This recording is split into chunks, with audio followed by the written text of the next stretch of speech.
Let's write a program. I'm going to show you how to write a very simple program. When you run it, it does nothing more than display a single line of text. No windows, no prompts for input, nothing, just a single line of text. Now, if you've elected to use an IDE, you can use the work area provided by the IDE to store your source code, or you can use the IDE controls to create a work area of your own. In either case, you'll need to use the text editor built into the IDE to create a file that contains the text of the source of the program. If you have elected to work from the command line, as I have done, you'll need to create a work area by creating a new directory. You can call this directory anything you would like. I call mine jwork. I make it the current directory by switching to it like this. Now I'm ready to create the source file.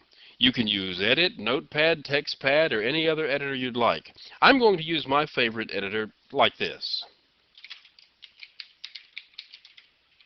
Now, this is to be the source file of the Java program, so it must have the four-letter extension JAVA.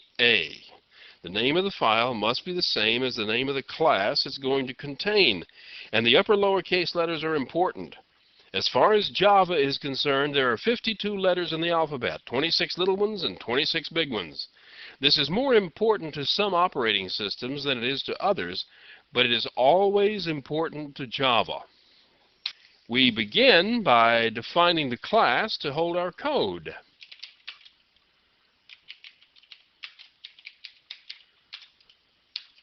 The keyword class is used to specify that we are defining a class. The name of the class itself is spelled exactly the same way as the name of the file. Notice the uppercase H. If we were to use a lowercase h instead, Java would consider it to be a different name and not be able to locate it. This naming convention may sound a little restrictive at first, but later I'll be coming back to some of the reasons why it's this way, and you'll see that it does make things a little easier to work with. Notice the opening brace here at the end of the class declaration.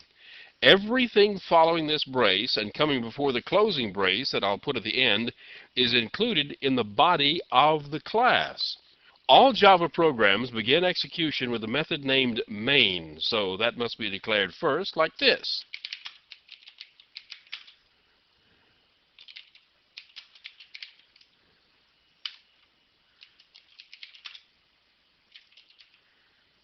Declaring this method as public means that it is accessible from outside the class. That must be done to main, so the Java virtual machine will find it when it looks for it to start the program running. Declaring the method as static means that the method exists as part of the class definition in a form that is ready to be executed. If you don't declare a method as static, it's available only from inside objects made from the class, and we'll be getting to objects later on, and this will make more sense. The methods of Java return a value to their caller, and it's required that you declare the type of data that's being returned. If it happens, as in this case, that no value is to be returned to whoever calls the method, then it's necessary to declare the method as void to make that clear. Java is very picky about the types of return values. When you run a program, it's often possible to include options and other parameters on the command line. The string array named arg, you could actually name it anything you like, is where these command line parameters appear inside the program. I'll be showing you how this works shortly. Here's an interesting thing. A bit of an argument broke out during the original design of Java about arrays. Some said that the brackets should go on the name declaration, as they are done here. Others said it should go on the type declaration here. What they did is they set it up so that you could do it either way you want. Pick one and do it. I haven't decided which way I like best, so sometimes I do it one way, and sometimes I do it another. The only thing we want main to do is display a line of text, and that can be done with the following statement.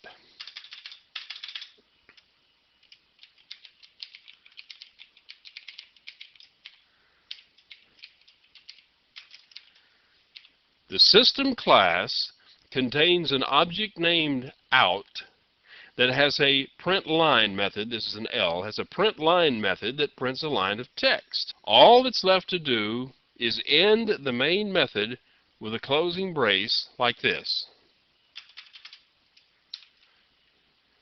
This brace then matches this brace.